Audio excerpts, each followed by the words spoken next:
Welcome into Dolphins Today by Chat Sports. I am your host, Nic Rohloff, and boy, is there a lot to discuss here on this Thursday afternoon live edition of Dolphins Today.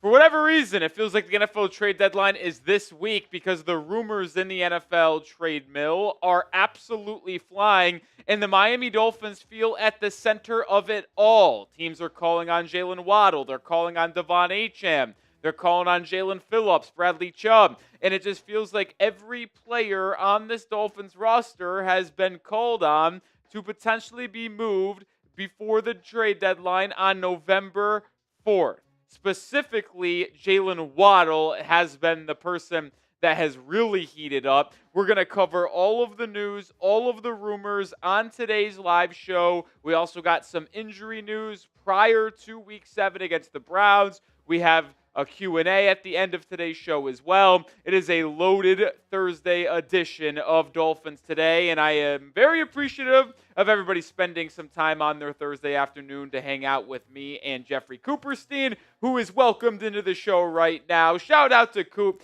pressing the ones and twos behind the camera. Shout out your city. Let me know where you're watching from. Coop, how you doing? I am well. This trade rumor cycle has, I feel like, just ticked up about 25 notches in the last 24 hours.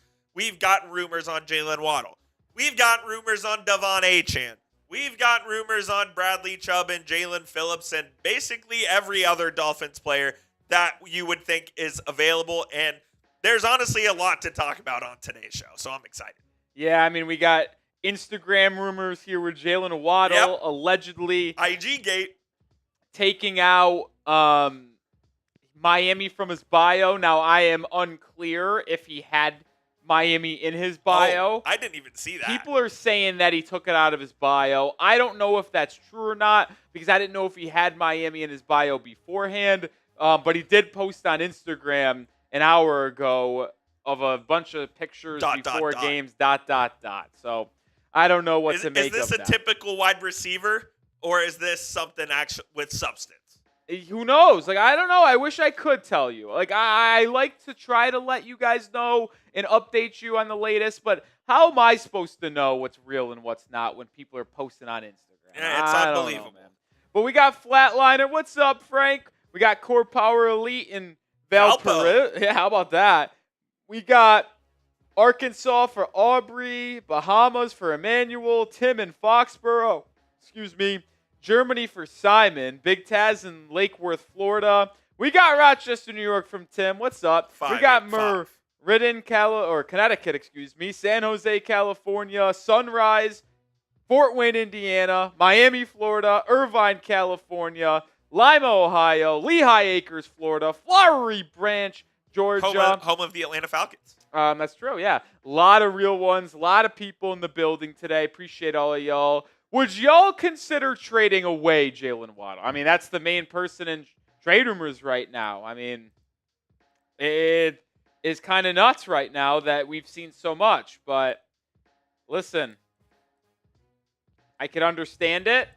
I could not. Do I love it? No. I do understand it from a degree, Coop, because when you think of it like this, the Dolphins have not a lot going for them in the future right now. It's a simple truth. They don't have much. So if you want to start a full rebuild, it would make sense to trade your best assets. Only if you get the requisite return. Listen, I don't want to trade Jaylen Waddle regardless, so I would be answering my no's. But if you are trading Jaylen Waddle, there is absolutely no shot in the world I trade him without getting a first-round pick back. If a first is not in the deal, I'm not doing it. End of discussion. Like, I've seen a ton of people, honestly, Bill's Twitter say to trade for him. What do they know? Yeah, exactly. I've seen people on Giants Twitter talk about a second and a fifth-round pick. I'll talk more about it in our Jaylen Waddle segment in a little bit. But if you do not get a first-round pick in return for Jaylen Waddle, and Chris Greer is still GM, honestly, whoever's making decisions, they should be tried for war crimes. I was going to say something way worse than that, but I don't want to get us flagged on YouTube, so I'm not going to do that. Look, man, I know that this Dolphins team is about to undergo a pretty, I would say, large rebuild, but you have to have some building blocks to build with. Those building blocks are De'Von Achane, are Jaylen Waddle, are Patrick Paul, Chop Robinson. Yeah. You have to have building blocks to build. Exactly. Exactly right, man. Exactly right. Let's take a little step away from the offense here and go towards the defense. Who is more likely to be traded? Because these are the two players that we've talked about the most. Now, Waddle and Achane have come out of nowhere here in the last, 3 days. But we've talked a lot about trading Jalen Phillips, and we've talked a lot about trading Bradley Chubb. So let me ask you, who is more likely to be traded? Is it the veteran edge rusher, Bradley Chubb, or is it the younger and more valuable Jalen Phillips? Who is more likely to be traded? It's got to be Phillips, right? I think so. I think he'll have more interest around the league. That just feels how this is progressing. Building fins up says Chubb literally has to go for cap health. Listen, you're going to have, if you trade him, $23 million in dead cap on Bradley Chubb next season. So it's right now he's scheduled to have a $30 million cap hit. You only save about 7 and change if you trade him for next year. But you'd have $23 million in dead cap. So it really doesn't save you that much money in the future to trade Bradley Chubb. Honestly, the best way to go about the Bradley Chubb situation is to post-June 1st release him, because you would, I know, not get anything in return, but if you didn't want to pay him $30 million in cap hit, you would be able to post-June 1st release him, save $20 million, and only have a dead cap hit of about $10 million. So that feels like the better option there. I actually think, no joke, I would rather have him be released post-June 1st next year for a $10 million cap hit, dead cap, and save $20 million, than trade him now for a 6th round pick to have a $23 million dead cap. Oh, I would absolutely agree. And because I think before you go, the $13 million difference is huge. Is worth more than the 6th round pick, to be honest. Let's just call a spade a spade. Absolutely agree. There's a trade idea that we're going to show later in the show that could maybe net the Dolphins a higher draft pick. And in that scenario, I'd be willing to eat the $13 million. Exactly. But it's a very specific scenario. But stay tuned, because we'll show you guys that here in a bit. The point is, building fins up, you say if you post June 1st release them, but the same thing as if you trade them now, though. You're still you have $7 more million in cap space. Exactly. That's not going to make or break the difference in how you build out your roster. And if you do, you could agree to a contract with a player and say, listen, we've got to wait till June 1st to make it official because we got to post June 1st Bradley Chubb. And then once it's made official, you could make the signing. You could verbally agree to a contract and just say, we can't make this happen until we release Bradley Chubb post June 1st. So, I don't think it is that big of a deal. I don't. I'm with you. Whatever. We shout out to Wasim Khan for the $2 super chat. Fins have to get off of Tua, no to Waddle. Great. Now, Tua's not going to get moved off of until after the 2026 season. That is how his contract is pretty much laid out. So I wouldn't get excited thinking Tua is going to be traded before the deadline or even in this upcoming offseason, because I doubt a team would trade for him. But I guess you never know. Maybe a team like Pittsburgh or New Orleans, or I don't know, they get aggressive for a quarterback. I just don't really see it being that likely. Yes, Tua 2027 is when Tua is gone. Tua will play quarterback for the Dolphins next year. I think so, yes. I wish it weren't the case, but it's going to happen. And then maybe that doesn't mean you don't draft your franchise QB this draft, in the 26th draft. He may have to sit behind Tua for a year, or maybe you bench Tua halfway through next season, whatever the case may be. Yeah. Or you can just wait till 27, build the foundation now, and then get your quarterback in 2027. Yeah, there's different ways to go about it. We got 150 people in the building, only 32 likes. If you want us to get into our segments on today's live show, hit that thumbs up icon. We need to get to 75 likes because we have 150 people watching. So hit that thumbs up icon. 50%. Let's get to 75, 50% like rate. We need 41. That seems very doable. Hit that like button so we can get into the latest news and rumors surrounding the Miami Dolphins right now. And boy, is there a lot to talk about. We got some good and bad news before week 7. Good news maybe on the trade front. Bad news on the injury front, plus kind of some of the roster stuff. Jaylen Waddle, could he be actually traded to the Giants before the trade deadline? And the Seattle Seahawks apparently want De'Von Achane. We'll talk about an interesting trade idea there. We'll also round out the show with a Miami Dolphins Q&A, so get your questions in the live chat right now. Hashtag Dolphins in your comment or super chat to get on the mailbag. But we need to get to 75 likes before we get rolling with today's 4 segments. We're at 48 right now, so 27 likes away. Take off your shoes, relax, and hit that thumbs up icon so we can get rolling on today's show.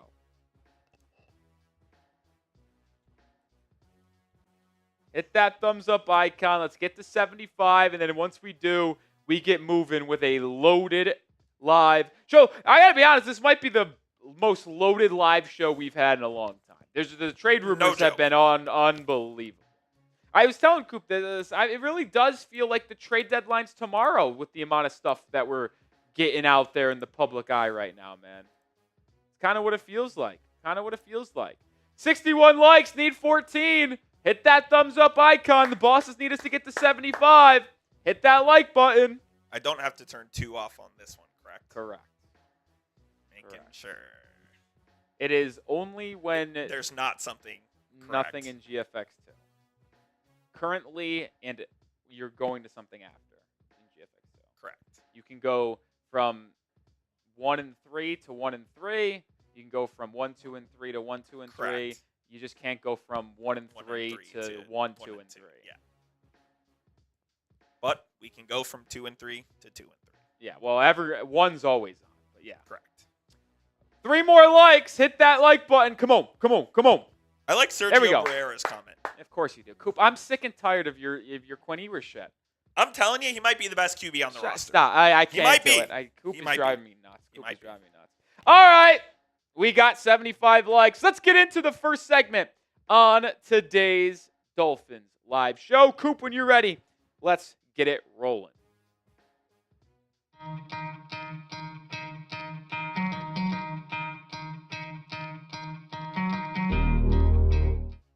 We got some good news and we got some bad news to discuss here on Dolphins Today. I am your host, Nic Rohloff.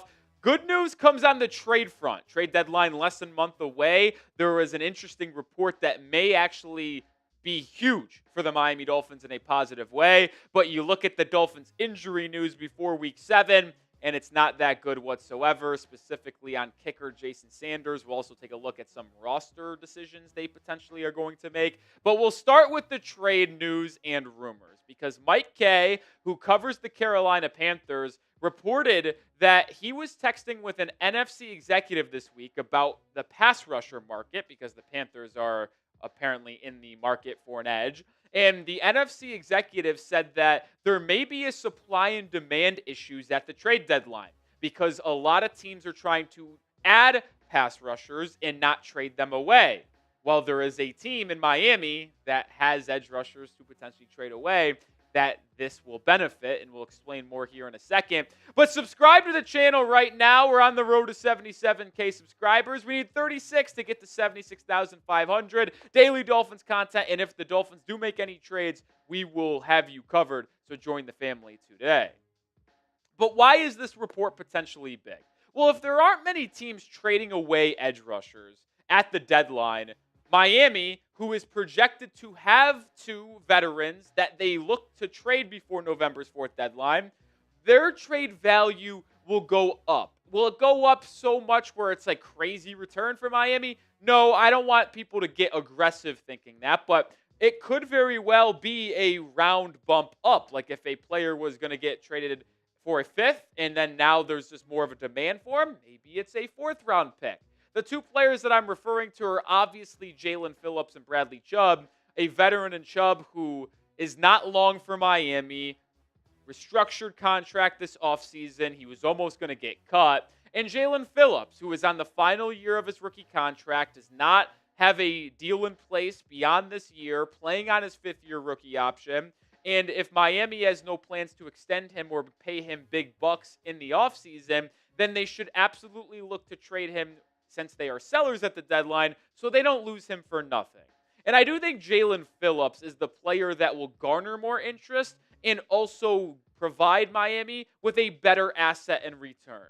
Sure, when you look at the raw production, Bradley Chubb has better sack numbers. He has totaled 4 sacks this year compared to Phillips 1. But Phillips has been better in the analytics as well as when you watch the film. And if you look beyond the stat sheet, you look beyond the box score, it's pretty obvious that Jaelan Phillips is better. And he's getting better week in and week out. When you watch the film, his burst off the line, his quickness, his power, the way he sets the edge in the run game, it's all significantly stronger than what Bradley Chubb is doing right now. And honestly, it doesn't surprise me considering Chubb is coming off a year where he didn't play and a massive knee reconstruction where he had ACL, PCL, and MCL injury. Unfortunately, at this point in the season, Bradley Chubb just doesn't look like the player he was before the massive knee injury.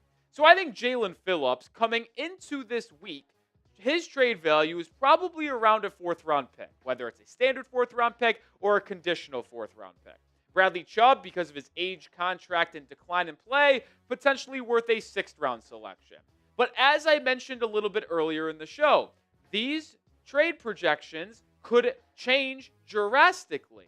If the demand is high and the supply is low, basic Eco 101 for the people who went to college. The prices are going to go up. So Jaelan Phillips in a normal market may be worth a fourth-round pick. But in this year's trade deadline market, because of the supply and demand, he might be going for a third-round pick, which would be huge to give Miami a potential another top 100 selection in the NFL draft. And maybe Bradley Chubb could be upgraded to a fifth-round pick, or there is another trade idea that I have that could maybe get Miami another day 2 pick, but Miami also has to attach a pick to Chubb and almost like a pick swap. Before we continue with the trade talk, who is more likely to be traded? Type JP for Jaelan Phillips, type BC for Bradley Chubb. Let me know which edge rusher is more likely to be down. So we talked about a high demand market for these two edge rushers potentially.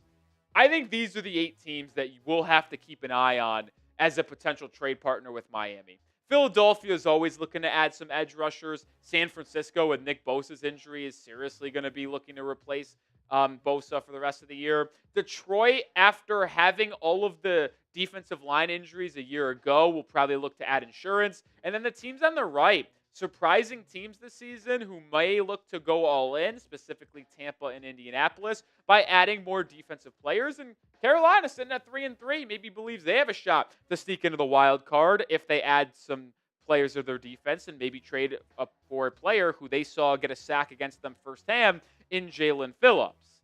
Now, before we close out the trade talk on this episode, I do want to make this note.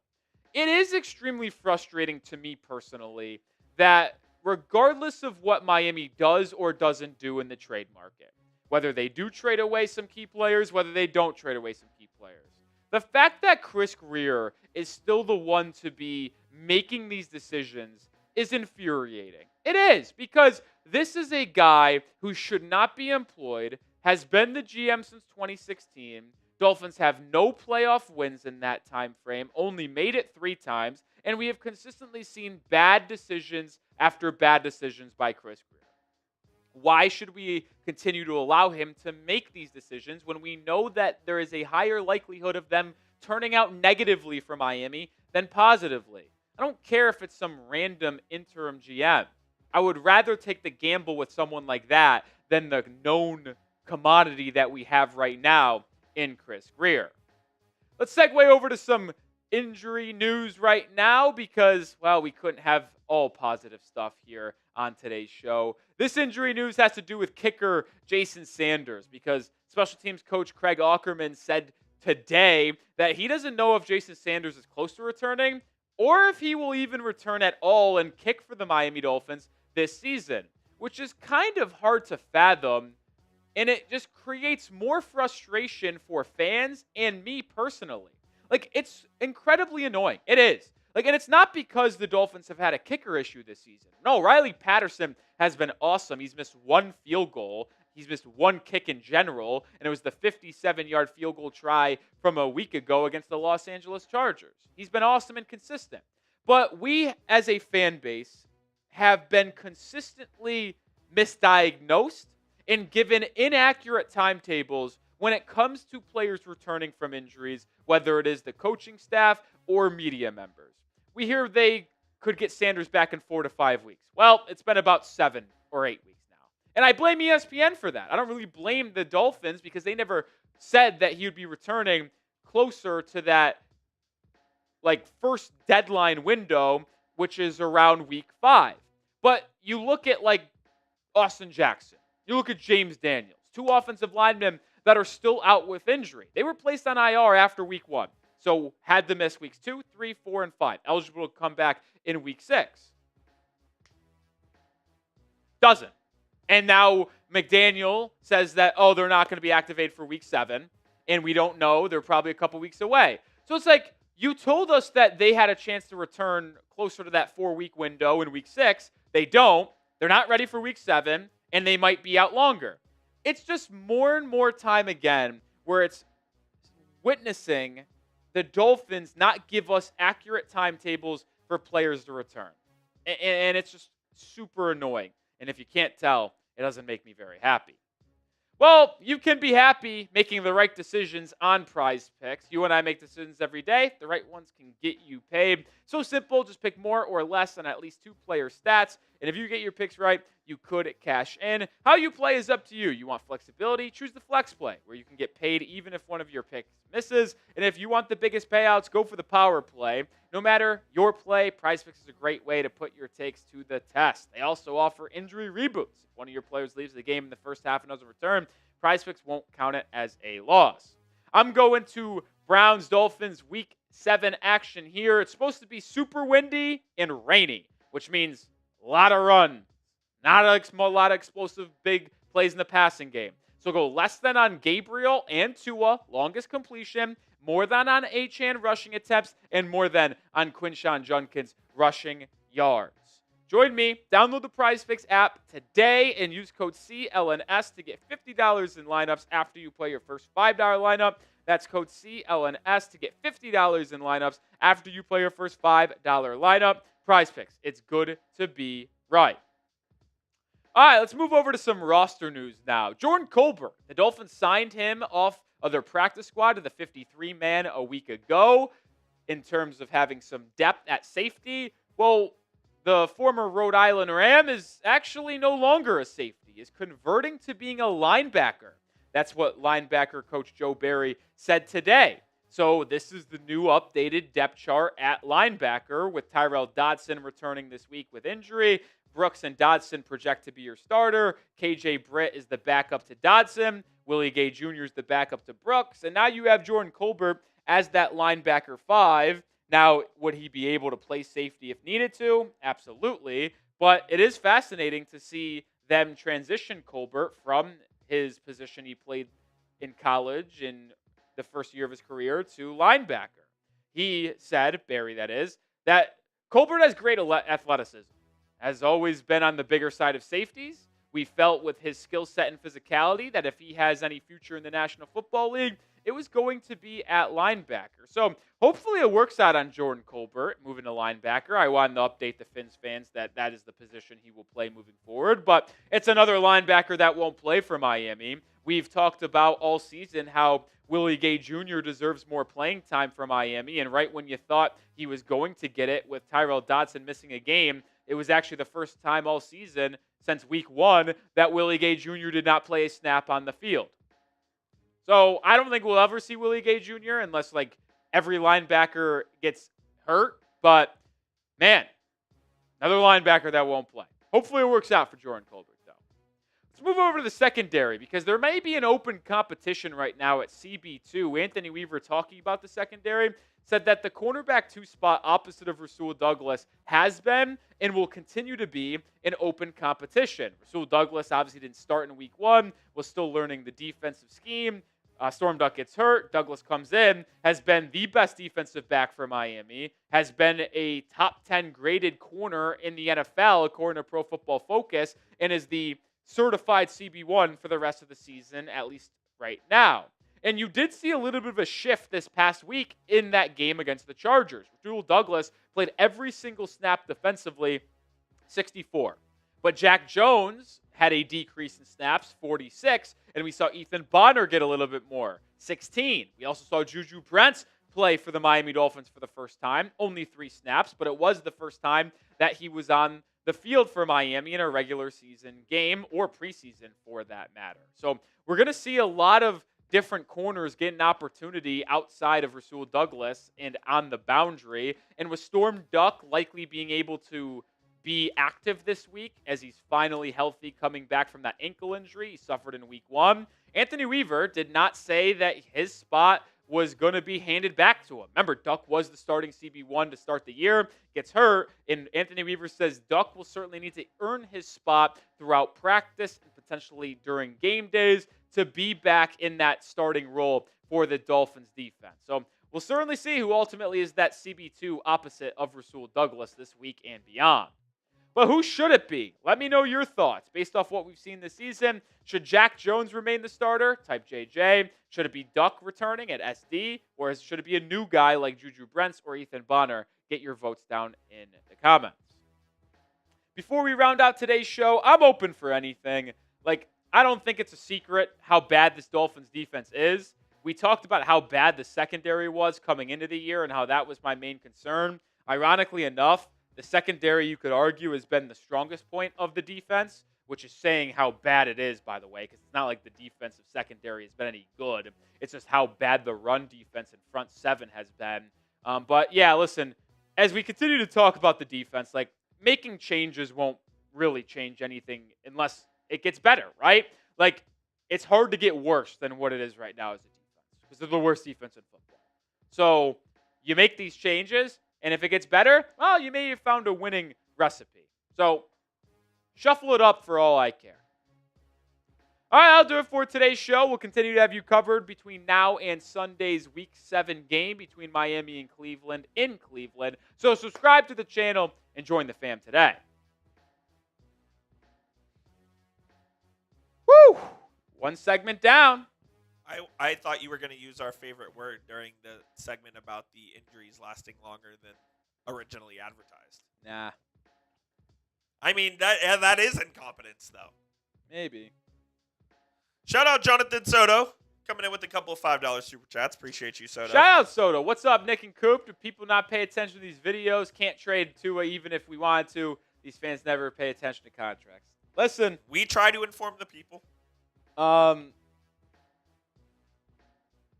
Here's the truth. We can't. Wait, what's the saying? You can lead a horse to water, can't make it drink. I can display the information. I can verbally say it. If the people want to soak that information in and understand what we're trying to talk about, then they do. If they don't, they don't. And then, Soto, this will go on the mailbag as well.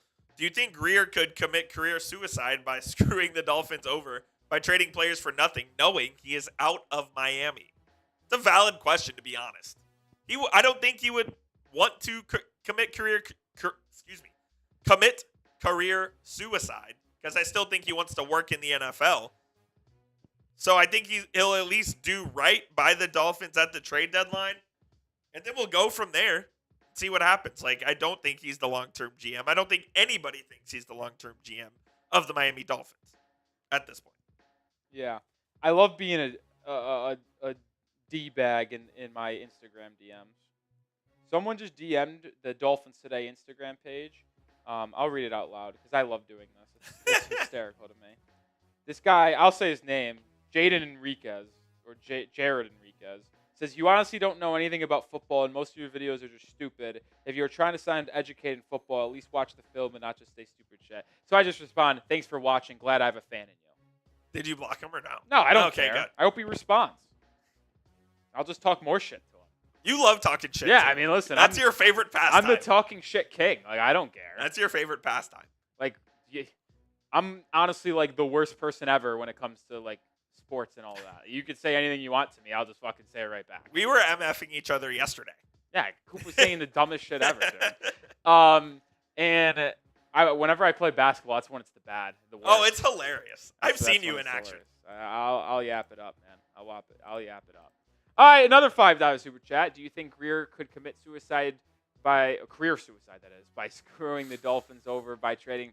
No, that's not allowed. And the Dolphins would be able to fire Chris Greer and sue him / not pay him like a buyout or whatever his contract is if they believed he was purposefully doing that. Well, also, if they found out as well, Stephen Ross would just not let the trade go through. Yeah. So you can do that. Like if they really believed Greer was doing that or about to do that, they could cancel it and fire him for like malpractice. Yeah, I don't know what the exact language is, the verbiage. It's not malpractice. I think it is. I don't like sabotage or yeah, so it's something like that. Where like if they legit thought that was happening, they could stop it and then fire him and with cause. But I also think, and say what you will about Chris Greer, I don't think he would do that either.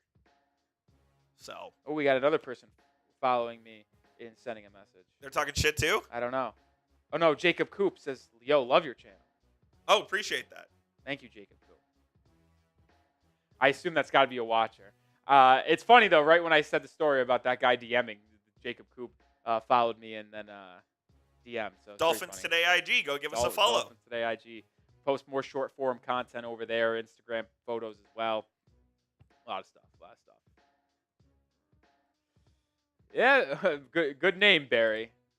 Says F that guy that sent you that text just because he doesn't agree with me doesn't mean he needs to be mean. You can do whatever you want. I don't care. I mean, listen, you want the truth of the matter.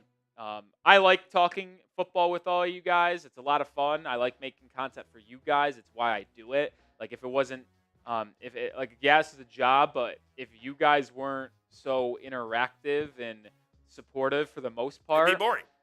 I wouldn't want to do it. But the truth is, your guys' words don't have an impact on my life.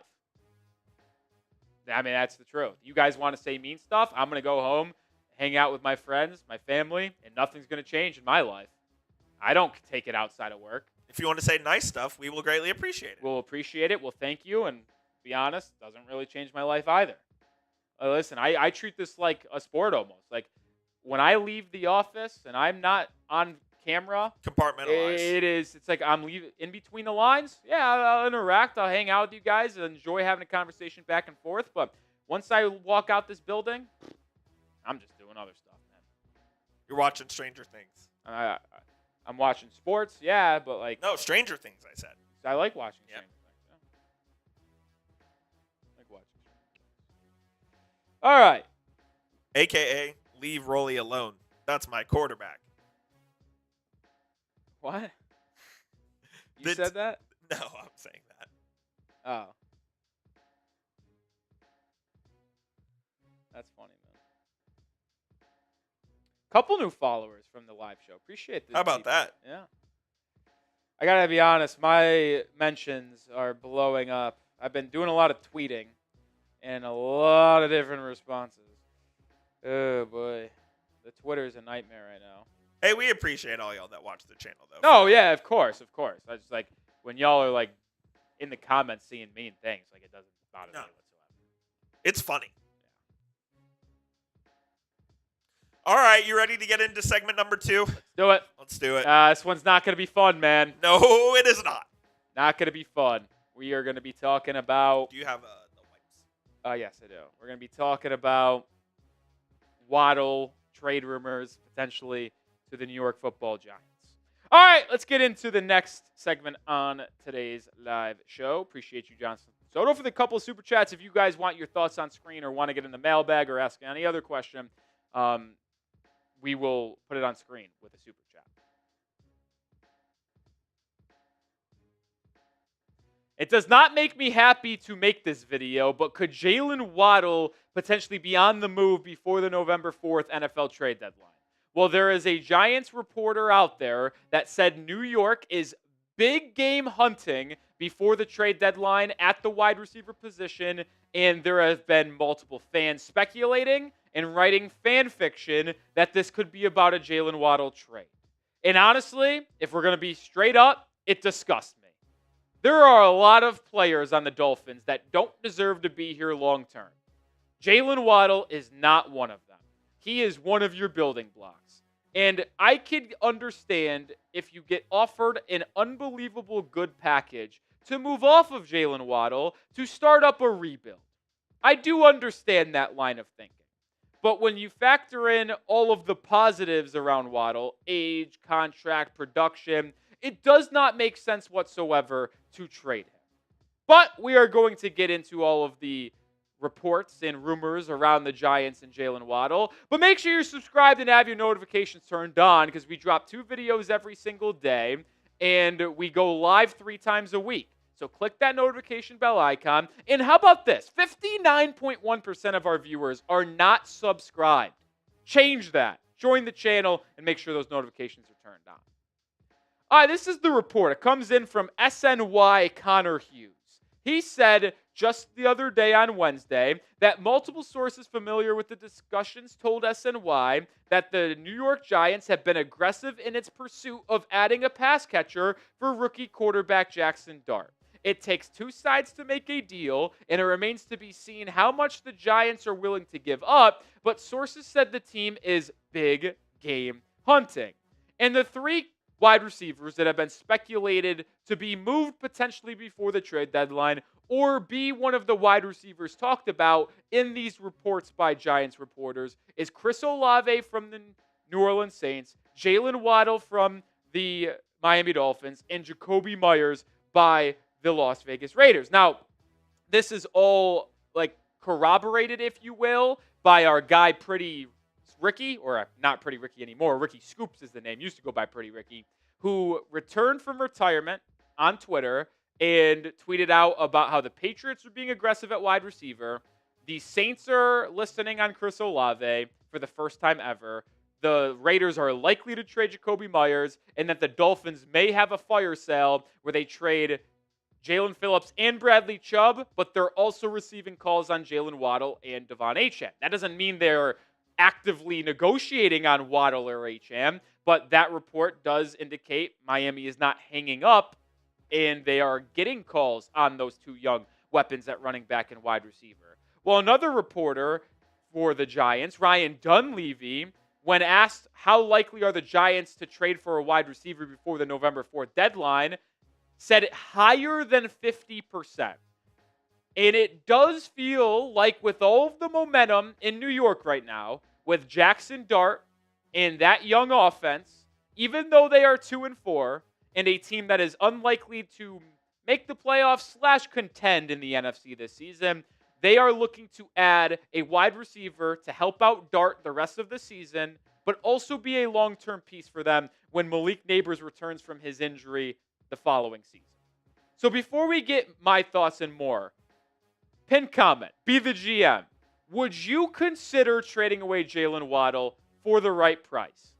Type Y for yes, type N for no. Pin comment. Go give me your thoughts.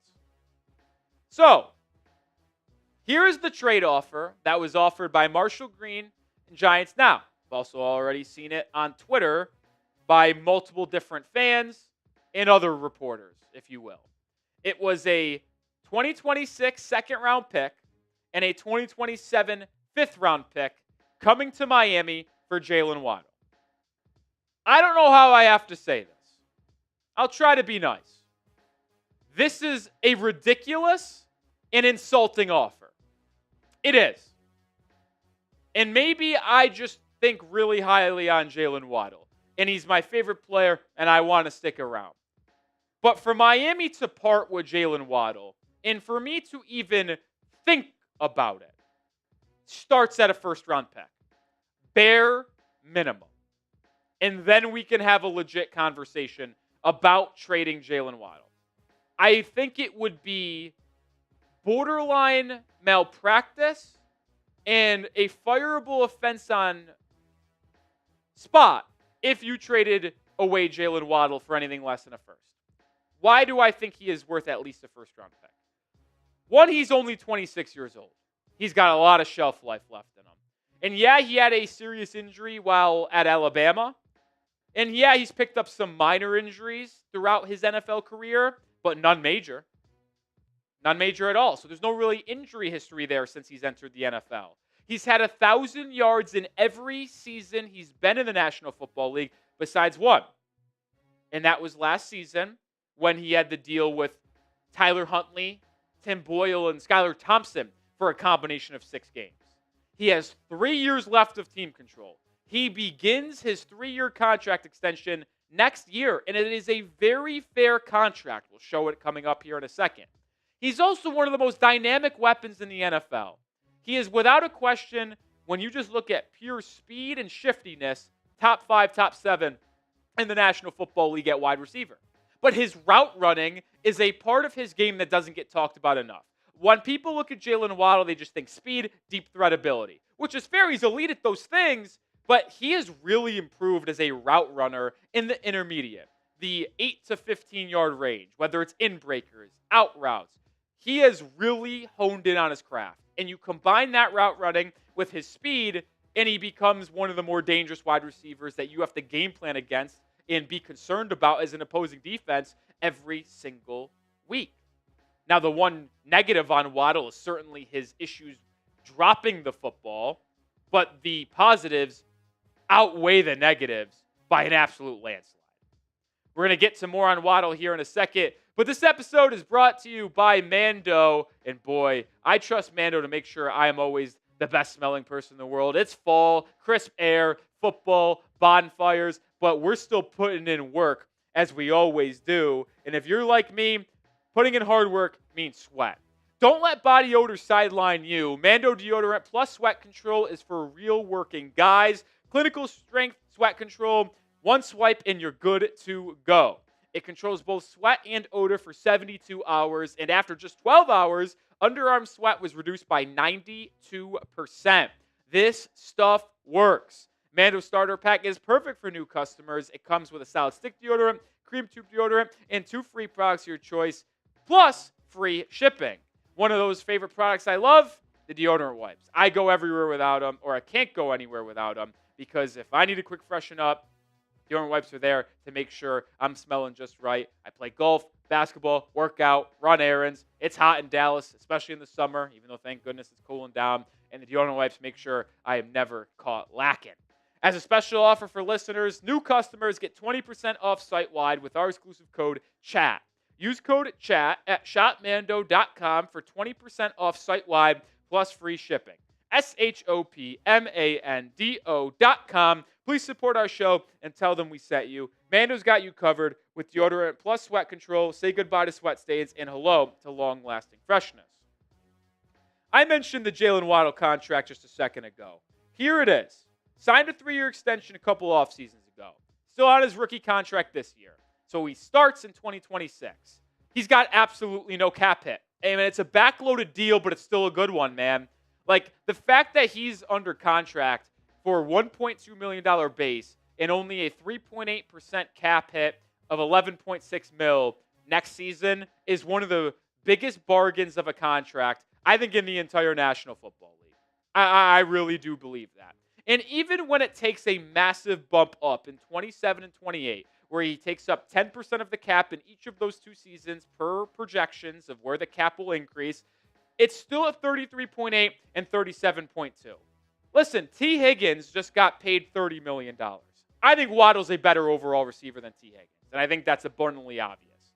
I also think that when we see the inflation of the cap continue to increase, wide receivers are going to continue to get $35, $38, $40 million on their contracts as an AAV as we get more and more extensions coming into the works.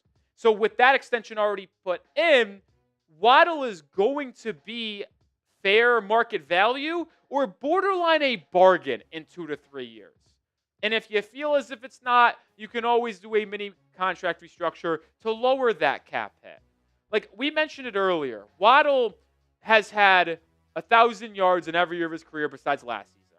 He's on pace currently to have 82 receptions, 1,100 yards, and about 8.5 touchdowns. Like, the guy is a certified wide receiver one. Does he have issues with the drops like I mentioned? Yes. Is he the best contested catch guy? Absolutely not. But he gets open consistently, and he stresses the opposing defenses with his blazing speed. And it's not like this is a guy who has seen the success he has seen because he's been opposite of Tyreek Hill, who has garnered the most attention. No, as a rookie, he had 1,100 yards and he had 100 receptions. And in the last 2 weeks, without Tyreek Hill, he has combined for 205 yards, 12 receptions, and a touchdown against two teams that have been relatively solid defensively.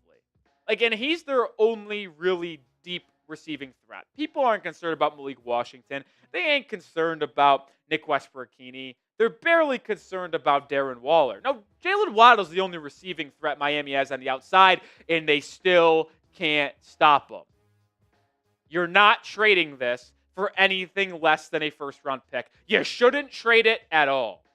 But if you did, and you need further evidence that anything less than a first-round pick would be egregious in malpractice, let's take a look at the last 5 wide receiver trades that fit the same bill, in my opinion, in terms of age, under the age of 30, and a true legit wide receiver one in the NFL. Tyreek Hill in Miami. The Dolphins traded a first, a second, 2 fourths, and a sixth to get Tyreek Hill. Is that what you're going to get for Waddle? No, Tyreek Hill was a top 3 receiver in football. I have Waddle anywhere between the 12 to 17 range. Marquise Brown was traded from the Cardinals to the Ravens. The Ravens gave up a first. Now, they did get a third in return, but the point remains that a first-round pick was still swapped in that deal. A.J. Brown going from Tennessee to Philly garnered a first and a third. Devontae Adams going from the Packers to Las Vegas, first and a second. Diggs traded the first time from Minnesota to Buffalo, a first, fourth, fifth, and a sixth. I think you can equally say Waddle, due to his age, production, contract, being under a deal for 3 years, plus the team-friendly rate of it, puts him in the same category as these 5 guys that got traded over the last 5 to 6 years that all went for a first-round pick and more. Chris Grier should not trade Jaylen Waddle regardless. But if Chris Grier ultimately traded Waddle before the November 4th trade deadline and did not get a first-round pick in return, you should try him for war crimes. I am so serious. It would be, I think, one of the worst trades I have ever seen if you do not get a first-round pick back for Jaylen Waddle. But as I mentioned, you should not trade him anyway. I just need the fan fiction to stop. I can't do it. I am losing my mind. I tweeted it out. The fact that people believe that he should be traded for and all the team would have to give up as a second and fifth round pick, it kills me. And I'm looking at Giants fans in particular. I really am. I mean, the amount of tweets I've seen from these guys is unbelievable. And you want to know how I know it's not fair enough value in return for Miami? Is because I have not seen one person on Giants Twitter since these rumors have started come out and say, you know what, guys? I think a second and a fifth round pick might be a little bit too much for Waddle. Every single person that goes, yeah, I'm doing that immediately. Which means they're trying to rob you. And I know it's just the fans. It's not what Joe Schoen might be offering for Jaylen Waddle at this point, if he even has made a formal offer and Miami's listening. But the fact that you've seen media talking heads out there say a second and a fifth round pick, that's just egregiously bad. And if I'm wrong and the Dolphins trade him for a second and fifth round pick, I'll call hand up and say, man, I knew Chris Grier was bad. I didn't realize he was the dumbest fucking person on the planet. that will do it for today's show. Appreciate everybody for watching. Hopefully these rumors die down because I don't want to trade Jaylen Waddle. But if they do trade 17, I will cry, and it will be on a live show. Subscribe, turn on notifications, and join us for it. Oh, I hated that video. That got you fired up. I hated it. Listen, it was a great video in my opinion. I executed you my thoughts very clearly and how I wanted to, but I hated making it, which is why I said I hated that video. I think you were getting angry as it progressed more. I mean, I was furious last yeah. night. It's unbelievable. And I know that you're not the most fond of Giants fans. No. Especially because scumbag Tyler Smith. and our friend Marshall Green. He could be a little scummy sometimes. We love Marshall and Tyler. Yeah, listen, I'm the same way. I mean, every fan is scummy when their team is like that. It's just true. It is. I try to fleece people all the time. It's awesome. No doubt. It's just not fun to be on the other end. Exactly. Yeah, I mean, my team got the all-time fleece job of all time, so I know how that feels. Lord Buddy Bear in the house. What up, brother? What's up, baby? How we doing? Yeah, I just don't see a way you can trade Waddle, man. You need to build with good players. Keep your good players that are under contract. Did you see this Alvin Kamara quote, by the way? No. It's fucking hysterical. They asked Alvin Kamara, or hold on, I don't know in what capacity, actually. I just see this tweet from Nick Underhill. Alvin Kamara said today that if they trade him, he's going to go drink pina colada somewhere. So he's going to retire. Yeah. He's going to Gronk, where it's like, hey, Gronk, awesome. we're going to trade you to the Lions. That's cool. I'm just going to retire then. Good for him. Listen, power to you, man. Power to you.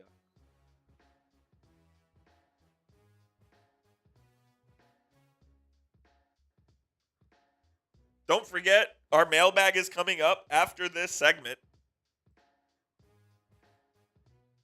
Use hashtag Dolphins or Super Chat to get on the show. Got a couple Super Chats already, but we do need some questions. Streets are hot on Waddle. Maybe I should post that one today. Right, tomorrow morning. Yeah, I don't hate that.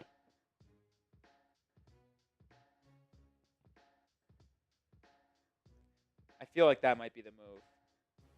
Waddle today, the first one. Yeah, tomorrow morning. Yeah, that's fine. I mean, there's just so much hotness around Waddle right now, man. That is fine. All right, we're going to continue to move on. Where are we at in questions, Coach? That's what I was just looking at. We have 1, 2, 3. I would say 4 good questions. All right, before we move on to our 3rd out of 4 segments, get your questions in, whether it's hashtag Dolphins or you super chat. Let's get 3 questions more before we do this 3rd segment. I'm down. We need 3 more. Could be about the future of this team, draft targets, coaching, trade rumors, trade targets. Let me know your thoughts. While we're waiting for some questions to come in, I'm going to give you a little over-under on the Dolphins roster turnover for next year. Okay. Over under 27 and a half players. Way under. Way under. That's a bad line, Cool. Bad line? I think it's a bad line. I think all of them should be shot to the moon. Yeah, I think we went through it. Didn't we last week? Not really. All right, while we wait for some questions to get in, make sure they're getting in, Coop. I'm going to pull up the depth chart. Good question from Anthony. And let's just say, are we doing my prediction or how many I would bring back? I guess we could say prediction. I mean, if it's how many you would, then there's 4 of them. Let's go prediction. I think Waddle does not get traded. I agree. I hope. 1. Tua. Hold on, I'm going positions. Nick Westbrook-Keeney's under contract for next year. He'll probably be back. So will Malik Washington. So 3 right there. Paul 4. Jonah will be back 5. Aaron Brewer 6. Alec Ingold. Austin Jackson. No, hold on. I'm at 8 on my fingers. So I think I'm at 8 right now. Hold on. 1, 2, 3, 4, 5. Oh, Patrick Paul, Jonah's going to be back. Aaron Brewer should be back. 8. Austin Jackson will be back. 9. James Daniels, 10. Tua, 11.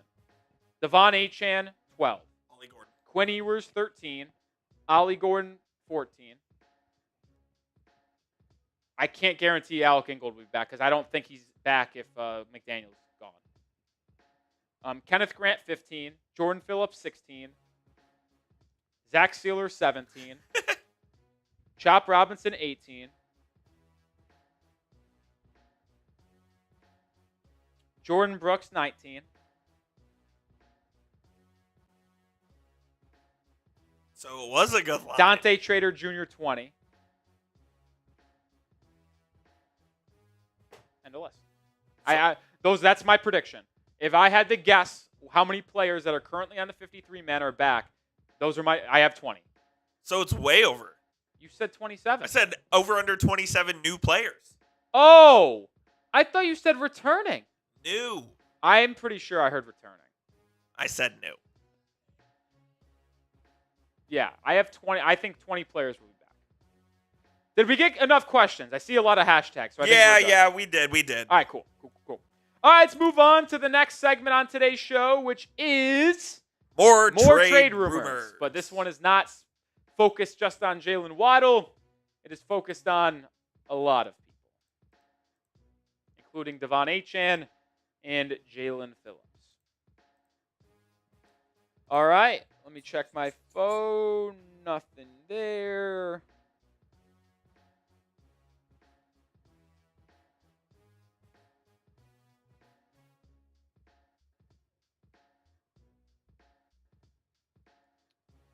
All right, let's do it.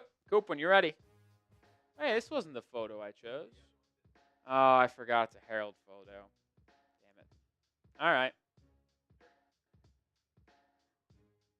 Well, even though we don't want him making the decisions, Chris Grier's phone is ringing a lot because there are a ton of teams calling the Miami Dolphins looking to trade with Grier to get some of these players. I'm Nic Rohloff. This is Dolphins Today by Chat Sports. We had the initial report earlier this week on Wednesday from our guy Ricky Scoops that said the Dolphins are actively shopping Jaelan Phillips, and it sounds like a name that will likely be traded, but teams are also calling about Bradley Chubb, Jaylen Waddle, and De'Von Achane.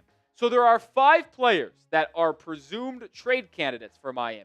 Jaylen Waddle, which I think is very, very dumb, but we'll see if it ultimately happens. Bradley Chubb, Jaylen Phillips, another player in De'Von Achane, which I think is very, very dumb. And then Jalen Wright is a player that I expect to have some interest as well. And I could see Miami trading if they're going to rock with Achane and Gordon as the RB duo of the future. So there are a lot of players that we have to talk about. And there's a lot of interesting new rumors and reports coming out this week. So we're going to talk about the top trade rumors around this football team. But make sure you follow me over on Twitter at Nic_Rohloff. We're on the road to 3,000 followers, but we got to get to 2,500 first, 67 followers away. If the Dolphins do ultimately make a trade, I'll have the news on my Twitter before we come on the channel and make a video, so we'll give me a follow right now. We're going to start with one of the more egregious ones I've seen outside of the Giants and Jaylen Waddle. It's the fact that the Seattle Seahawks might want De'Von Achane. Tony Pauline, reporter with about 50,000 followers on Twitter, put out an article that says, a rumor I'm hearing is a possible straight-up, referring to Tariq Woolen, weak Woolen actually, trade to the Dolphins for De'Von Achane, a move that the Seahawks would make if the opportunity existed. Even if no such deal is available, Seattle could make a move for the ball carrier if Miami continues to lose games and sell off pieces. What is going on? Like, I truly do feel like I am that meme of the dog in the fire with everything burning around. I really do feel like that. Like, I'm sitting here knowing the Dolphins should sell most of their players. But I also know that the 2 best young building blocks are De'Von Achane and Jaylen Waddle. Yet those are the players that are the hottest names in the trade rumor mill right now. I can't stand it. And just like I said with Jaylen Waddle, I do not want to trade him. But I understand if you get an unbelievable Godfather-esque offer that you'd have to consider the deal. So, like I said a couple of videos ago on Jaylen Waddle, I'll say the same thing with Achane. It would have to be an unreal deal. And we heard from Pauline say that they would consider, Seattle that is, Woolen in draft capital for De'Von Achane. So, I don't know if this is what they would offer. I don't know if they would be willing to. But if I were to even consider trading De'Von Achane to the Seahawks, this is what I would at least need it to look like. I would need to get Riq Woolen. I would need to get a second-round pick and a fourth-round pick in return for De'Von Achane. I just would need to. Simply put, that is the bare minimum if I'm trading him to Seattle. Would you make this trade? More thoughts coming up here in a second, but type A for accept, type D for decline. Would you take Riq Woolen, a second and a fourth, for De'Von Achane? Now, no matter what you think, I don't understand why Seattle would do this. I don't know why the Seahawks are interested in De'Von Achane at all. I don't even know if they are. Could be a report that isn't the most accurate. But they have Zach Charbonnet and Kenneth Walker. Why do they need De'Von Achane? Like, I get it. Achane is a top 5 back in football, one of the most dynamic guys out there with his ability to make plays in the passing game. But, like, is that really going to elevate Seattle to a point where they are amongst the elite in the NFL? Just not sure that's the case. And with Riq Woolen, this could be a good returning player for the Dolphins because the Miami has no future at cornerback, None. This is a former 5th-round pick who went to the Pro Bowl as a rookie while leading the NFL in interceptions. But the reason why he's such a fascinating young guy, he's 26 years old, but his size and athleticism. I mean, 6'4", 210, and running a 4.2, 640 is flat out created Madden player type of stuff. It is. And when he flashed onto the scene, he was phenomenal. He made the Pro Bowl as a rookie, as I mentioned. Like, his coverage grades are terrific. But he declined last season and has had a rough 2025 campaign so far, allowing a 72.2% completion percentage, a 123.1 QB rating. Like, it hasn't been pretty for Woolen over the last 2 seasons. I think it's because he really doesn't fit in the Mike McDonald defensive scheme. Because remember, placed Pete Carroll a couple of years ago, and that is exactly when Woolen's production started to decline. So maybe in the right scheme and system, he could flourish. Now, there are 2 ways to look at this fact I'm going to bring up about Woolen being a free agent this upcoming offseason. You could be like, well, I don't really have that much value in him because he is going to be a free agent and going to need a payday. So there's not a lot of value there. But you can also say, okay, this is a player that I would target in free agency, and maybe instead of not being able to sign him, I could trade for him now and extend him so I have him on the roster. There's 2 ways to look at it. This episode is brought to you by PrizePicks. You and I make decisions every day. The right decisions on PrizePicks can get you paid. So simple to play. Just pick more or less on at least 2 player stats. And if you are right, you could cash in. There's so many different ways to play. Flex play, power play. You can also do stacks, meaning you can pick the same player up to 3 times in the same lineup. Want to pick more on De'Von Achane rushing yards, receptions, touchdowns. You can have all of them in the same lineup only on PrizePicks. I have an entry in for Week 7. I am going more than on De'Von Achane rushing attempts, less than Dylan Gabriel longest completion, less than Tua Tagovailoa longest completion, and more than on Quinshon Judkins rushing yards. Supposed to be a rainy, windy game in Cleveland this Sunday, so I'm going with that. Download the PrizePicks app today and use code CLNS to get $50 in lineups after you play your first $5 lineup. That's code CLNS to get $50 in lineups after you play your first $5 lineup. PrizePicks, it's good to be right. Before we move over to some other trade talk, final word on De'Von Achane. I am not trading him unless I get a Godfather offer. I got to be honest, I don't think I view that one from Seattle in that light. We talked about an Achane trade earlier in the week in how I would want something similar to a return that the Panthers got for Christian McCaffrey a couple of years from San Francisco. I mean, the Panthers got a second-round pick a third-round pick, a fourth-round pick, and a fifth-round pick for McCaffrey. McCaffrey was 26 when he got traded. Achane is 24. And I get it. McCaffrey was either the first or second best running back in football when he was traded. But I would argue Achane is just in that same kind of vein. Like, with Saquon and Derrick Henry taking steps back this year, could you argue it's like Achane, Bijan, and CMC right now? Yeah, you could. Like, that's absolutely something in discussion here. So, like, I think you could get multiple day 2 picks and maybe even a first. Like, Achane and McCaffrey are very similar in the beginning of their careers. So, unless I get a Godfather offer, I'm not trading De'Von Achane. More trade rumors coming up now. Let's focus on the edge rushers that we've talked a lot about this week and over the last couple of weeks. Well, we're going to continue to talk about them because, well, they are the most likely players to be traded. Could Waddle and Achane get dealt? Sure, could. Likely, probably less than Phillips and Chubb. And I wanted to re-hit this report from Mike K, which we talked about a video yesterday on. Texting with an NFC executive this week, the pass rusher trade market will have a supply and demand issue because there will be way more teams looking to trade for edge rushers than teams trading away, which means there will be a robust market for Jaelan Phillips and Bradley Chubb at the trade deadline.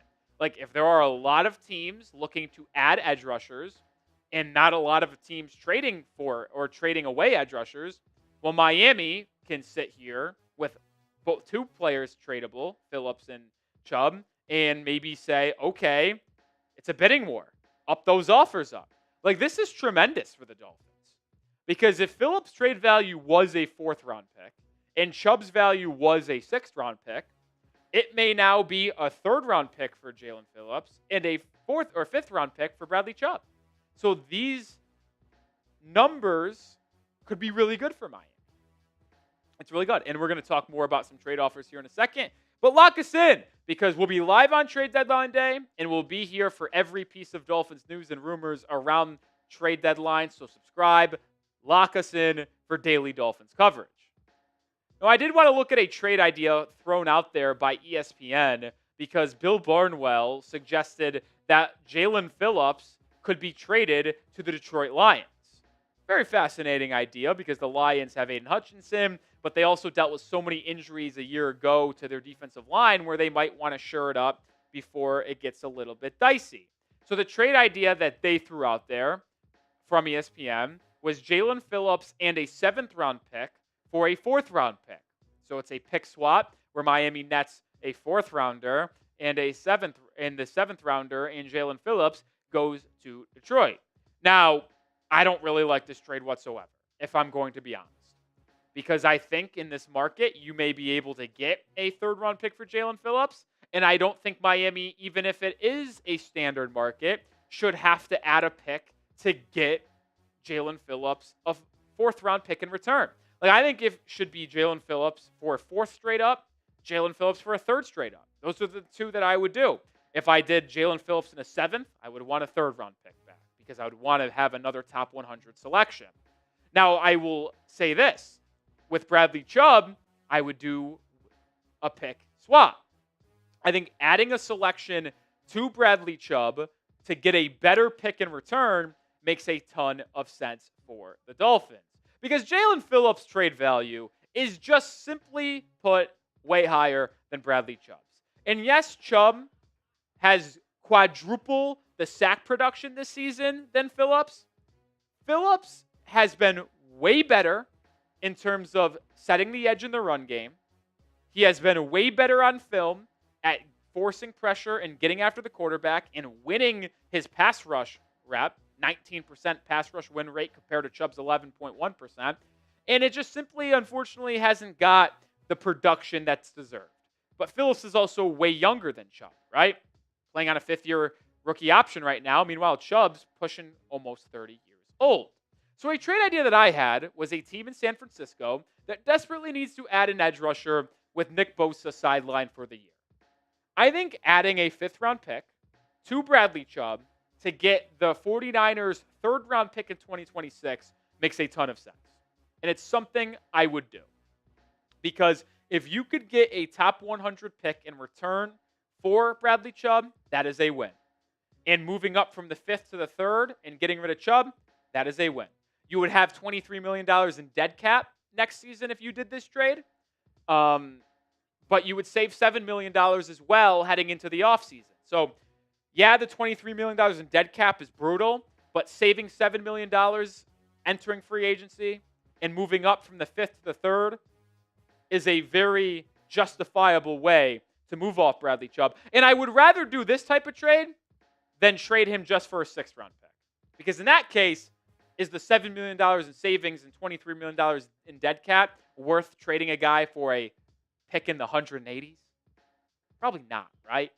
But I would trade both. Like, I would do both those deals at the deadline. I would trade Jalen Phillips for a 3rd, and I would trade that deal for Bradley Chubb. Like, if you could somehow land yourself 2 third-round picks at the deadline, and all you give up is Chubb, Phillips, and a 5th for 2 thirds, sign me up. Because you're already projected to have 2 third-round picks this year. Your own and the pick you got by trading out of last year's 4th-round pick from the Texans, right? Remember that trade? You could have 4 third-round picks this year if you did both the trades that I threw out there and then the 2 that you already have. You could either make 4 picks in the 3rd round and add potentially 6 players in the top 100 of this 2026 draft, 1st, 2nd, and 4 in the 3rd, or you can package some of those 3rd-round picks to move up in the 2nd round to help move yourself up into the 1st round and make an abundance of deals to add a lot of young talent. It would set yourselves up for success going in the future. Let me know, should the Dolphins trade both Bradley Chubb and Jalen Phillips? Let me know if they should trade both. Type Y for yes or type N for no. Final word on today's show. Expect a lot of rumors the next 3 weeks. We've seen it with Jaylen Waddle. We're starting to see it with De'Von Achane. And we've already seen it with Bradley Chubb and Jalen Phillips. Like, the November 4th trade deadline is going to be a whirlwind. And we're filming this on our live show October 16th. It's a Thursday. We got 7, 14, in about 4 days. So about 17, 18 days until the deadline.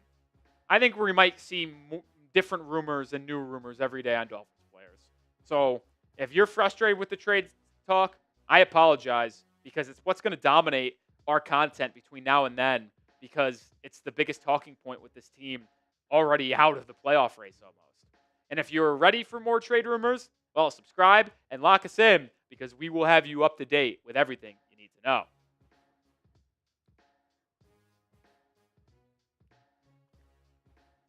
You're kind of dialed today. In what capacity? Feels like a good show. I agree. Quality content. I agree. I absolutely agree. I'm kind of in shambles Why's that? seeing all of this Waddle stuff, man. Do you think it's happening? I don't know. Percent chance? I can't put a percentage. I don't know, because there's been nothing really of truth to any of this. True. Like, can we actually do we trust Connor whatever the fuck? Can we?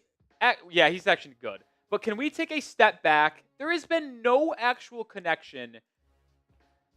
Right now, we've got a report that the Giants are looking to add a big wide receiver. And we have a report from Ricky Scoops that they have received calls on Jaylen Waddle.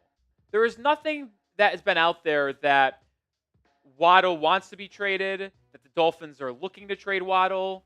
It's just all fan fiction rumors created by Giants fans, but it's just so loud I can't do it. Yeah. Look, Giants fans like to create rumors out of thin air to try to make their team, prop up their team.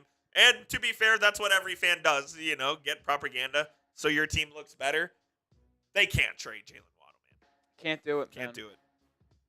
Can't do it. Can't do it. All right, question I have for you, Mr. Cooperstein, is do we have enough questions? We do. We do indeed, but continue to get your questions in, though. Yeah, continue to get those questions in. Especially make him good ones.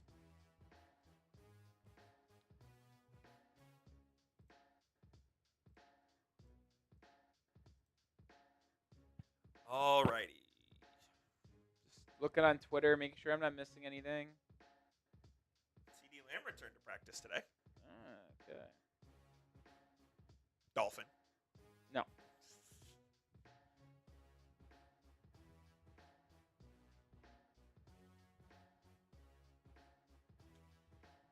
All right.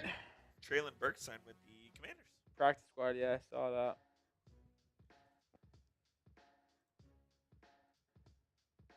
All right, Beast, you All right, ready? so, yeah, just reading Twitter, making sure I'm up to date, going to this mailbag, Cooperstein.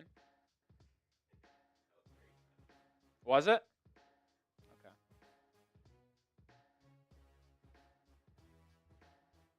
I'm just reading what Brett sent right now. That message. Sorry. All right. Let's get into the mailbag, folks. Here we go. We're 2.5 weeks away from the NFL trade deadline. We're less than 24 hours away from Week 7 Dolphins-Browns football. And before we get to that game on Sunday, we are going to answer the latest questions on the Dolphins, whether it's coaching staff, rumors, draft. So buckle up. I'm Nic Rohloff. This is Dolphins Today by Chat Sports. We'll start with our guy, Jonathan Soto, with a $5 super chat on Thursday's live show, which is where we do our mailbags, by the way. Do you think Chris Grier could commit career suicide by screwing the Dolphins over by trading players for nothing, knowing he is out of Miami? I understand that concern, but absolutely not. Because even if he wanted to commit career suicide, he is not able to. Because if Stephen Ross or the Dolphins caught wind that Grier was purposefully making bad deals to hurt the Dolphins long term, and trading players away for nothing, one, you would be able to fire Grier on the spot for probable cause. And almost anything that he did in that alleged span would be able to be vetoed or overturned. Or if Ross got wind of it while it was happening, he could just give it the good old Xavier Howard, not going to happen. Like if he heard Jaylen Waddle was about to be traded to the Giants for a 4th-round pick, Stephen Ross would be like, what are you doing? You're gone, and we're not doing that. So, I don't think you really have to be concerned about that. If Grier makes a bad deal, it's because he's actually just bad at his job, which we know he is. So it's a little bit concerning. I mentioned that Week 7 game. We will be live, despite bad football being played. We're here to break it down and watch it every single week. Live at noon Eastern Time, 11 a.m. Central Time. This is our thumbnail, so if you see it, click on it and join us for our Dolphins-Browns Week 7 watch party. Sergio Barrera. Hire John Gruden, develop Quinn Ewers. Even though this is to the delight of our own producer, Jeffrey Cooperstein, a Texas alum. Oh, wait a minute. No. Just a diehard Texas fan. Attended North Texas, if you didn't know. Ewers is not the future.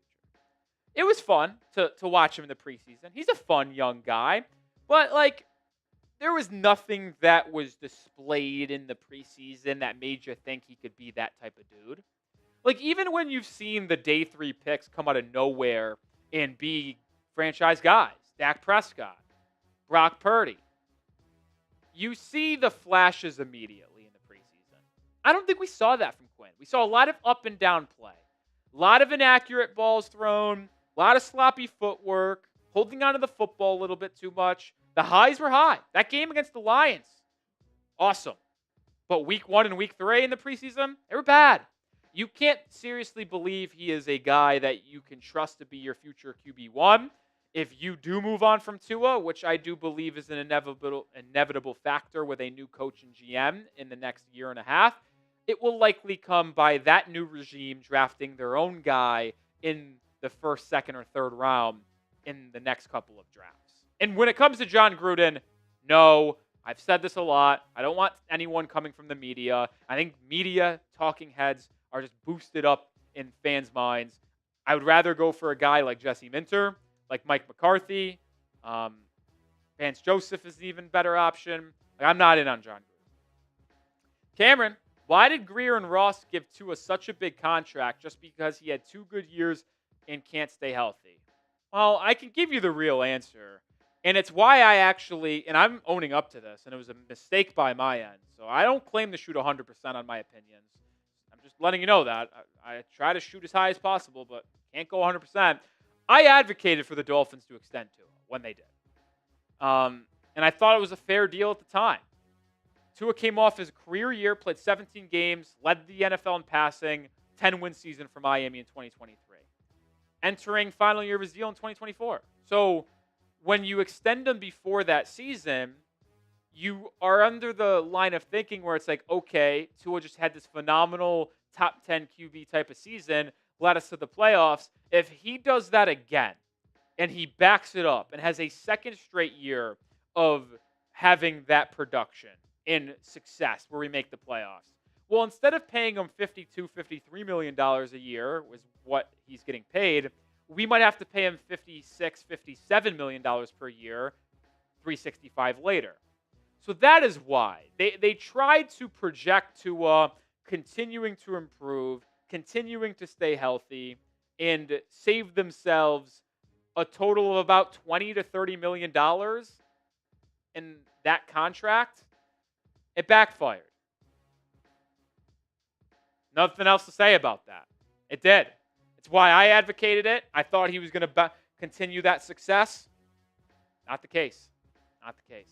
I think that I don't want to blame head injuries, but I really do think that week 2 concussion against the Bills on Thursday Night Football really was the end of Tua. Because ever since then, it's been bad all the way around.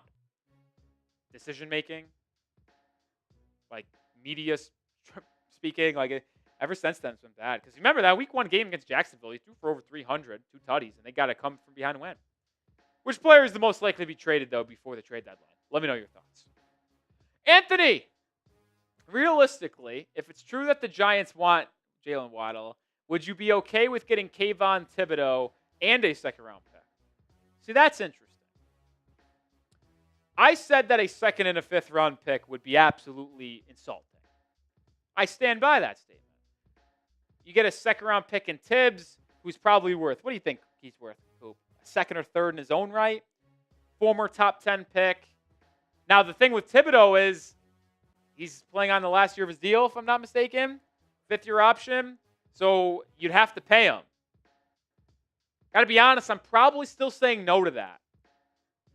Tibbs has had a really good season for New York so far, but he's also been working with Brian Burns and Abdul Carter. Is he able to be a lead guy?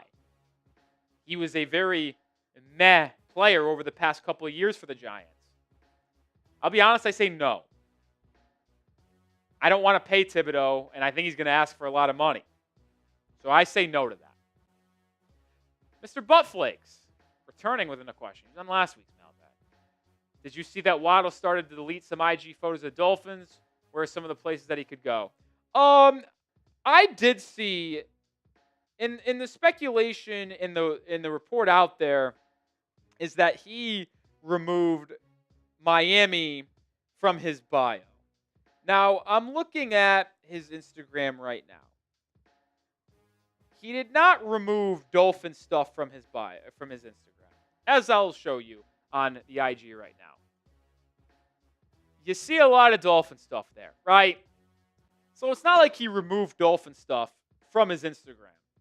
The speculation is that he just removed Miami from his Twitter or his Instagram bio, and then he posted a photo for the first time since September 22nd, and it was the first time since November 15th, 2024, so almost a year, where he posted a photo that was not an advertisement, and it just was a bunch of slides of him in Dolphins gear and walking in the stadium. Does that mean anything? Maybe. Does it mean nothing? Possibly. If he did get traded, I think the 3 most likely destinations would be the New York Giants, Atlanta Falcons, and Pittsburgh Steelers. I don't think he gets traded, though, and I hope he doesn't get traded either. I would not deal him away. More questions to answer here, but this episode is brought to you by Prize Picks. You and I make decisions every single day. The right decision on Prize Picks can get you paid where it is good to be right. How you play is up to you. If you want flexibility, choose flex play, where you can get paid even if one of your picks misses. And if you want the biggest payouts, go for the power play. No matter how you play, PrizePicks is a great way to put your takes to the test. Which players are going off, which ones are overhyped. Make your picks in less than 60 seconds and turn your takes into cash all season long on PrizePicks. My entry for Week 7, more than De'Von Achane rushing attempts, less than Dylan Gabriel 30.5 longest completion, more than Quinshon Judkins rushing yards, and less than Tua Tagovailoa longest completion. It's supposed to be very windy, up to potentially 50-mile-per-hour winds. It's supposed to be rainy. I think it's going to be a low-scoring, run-heavy game, which is why I like Achane and Judkins a lot, and don't think the passing game is going to be that good for two quarterbacks that don't have the biggest arms. Download the PrizePicks app today and use code CLNS to get $50 in lineups after you play your first $5 lineup. That's code CLNS to get $50 in lineups after you play your first $5 lineup. PrizePicks, it's good to be right. Jose Arroyo with a question. Based on the excessive player and blue chip needs, should the Dolphins trade down in the first round of 2026 draft to pick up more capital? It's very dependent on where they are picking and where they would be trading down to, because that is a smart line of thinking.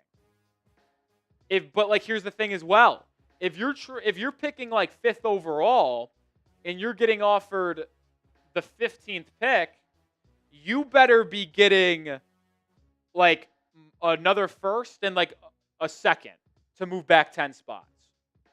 You know what I'm saying? Like in the future. And it also depends, like if you're picking inside the top 3 and you go like, say 3 and 14 this year and you're picking the top 3, I'm probably not moving down, because I'd like to stay there and go with one of the QBs, whether it is Fernando Mendoza or Lenore Sellers, who are my top 2 guys. Dante Moore and Ty Simpson are rising up the ranks. But you might want to move on from Tua with a new head coach and GM in all likelihood, and they might want to get their young guy. So you probably don't want to trade down.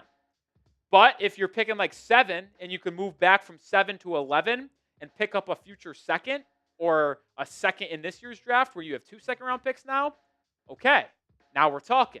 So it's very much dependent on where you're picking and where you would trade down from. But I am certainly open to it. This is the most interactive Dolphins community on YouTube. We answer your questions on videos. We answer your questions in the live chat, on live shows, community. We do it all here at Chat Sports, Dolphins Today. So subscribe today for daily Dolphins coverage. Axie, thoughts on Fernando Mendoza as a Tua replacement? I think he is topping Lenore Sellers as my top guy. Said last week on a video, Lenore Sellers is my QB1 at the moment. His play has continued to decrease, but it's more of a traits thing with him. 6'4", 240, runs a 4.4 40-yard dash, got a cannon of arm, can make every throw. He's durable, dual threat. I really like Sellers.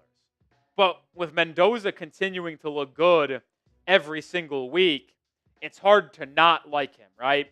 6'5", 225. He's got a quick release, really strong arm, accurate down the football field, doesn't put the ball in harm's way often. He can make plays with his legs. I'm not going to call him a dual threat, but he's very mobile. Certainly not like a statue in the pocket. And you wonder if the RPO type of offense that Indiana runs makes it very easy for him to find success. But I do really like Fernando Mendoza. I think he's got all the makings of a QB1. The size, the arm talent, it's there, man. It is. And I think he makes good decisions. Also from Miami. How about that? Like, I think Mendoza is one of 2 guys that I would take inside the top 5. Right now, if I had a top 5 pick and I was going quarterback, I'm only going either Sellers or Mendoza. I know there's a lot of buzz on Dante Moore right now. Maybe more will come out. I don't know. I don't see it. I really don't. In on Mendoza. How likely is it that we trade Jaelan Wright? I go 50-50. I think that's fair. It's very dependent on what happens with De'Von Achane. Like, if the Dolphins go full sell mode and trade De'Von Achane, you probably keep Jaelan Wright, and you're like, okay, we'll go with Ollie Gordon and Jaelan Wright as our 2 running backs the rest of the year and going forward. But if you're keeping De'Von Achane, which you probably should, and I want to do, then yeah, you trade Jaylen Wright for a 6th or 7th round pick or do a pick swap because he's got no future in Miami. Because your running back duo of the future is Achane and it's Ollie Gordon. So there's no use for Jaylen Wright. But if you trade Achane, well, then you probably should keep Jaylen Wright. So we'll see. We know the Chiefs have been looking for a running back. We know the Chargers have been looking for a running back. We'll see if they call Miami for Jaylen Wright. We'll see if they call Miami for De'Von Achane. But either way, I do think it's about 50-50 on Wright being dealt before that November 4th deadline. You didn't get your question on today's show? You can ask a question in our DMs over on Instagram. Dolphins Today IG is our handle. We also post more content over there in between our YouTube shows, whether it's just stats, reels, photos. We got it all. So go give us a follow at Dolphins Today IG. All right, that will do it for today's live show. Appreciate everybody hanging in and watching today's episode. That's all she wrote. All she wrote. We'll give it a minute. If any super chats come in with a question, we'll answer it. If not, I got to go. Parents are in town, moving apartments this weekend, and that all starts tonight. I'm jealous of your dinner. Yeah. Going to Anchor Sushi Bar. God, it's going to be so good. Are you just going to feast? I'm going to feast, man. Didn't eat my entire lunch today. Some edamame? No. Going to get crispy rice Ooh. and Brussels sprouts as an appetizer. Yep. With a couple rolls. Love it. Love it. And then, a couple, and that's just all you're going to eat? Or is that just the apps? No, that's the whole. You okay. got 2 apps and sushi. 2 apps and sushi. Yeah.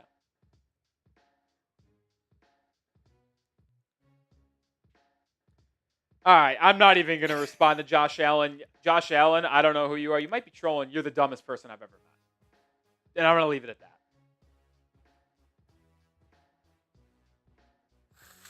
Just flat out stupidity. Incompetence. I know he probably hates the Dolphins and is just trolling, but it's just a dumb comment, not giving any more life point. Peace out, Dolphins fans. See you live on Sunday. We'll have videos going out between now and Week 7 action as well. Sure. See you Sunday for Coop for Roley. Peace out.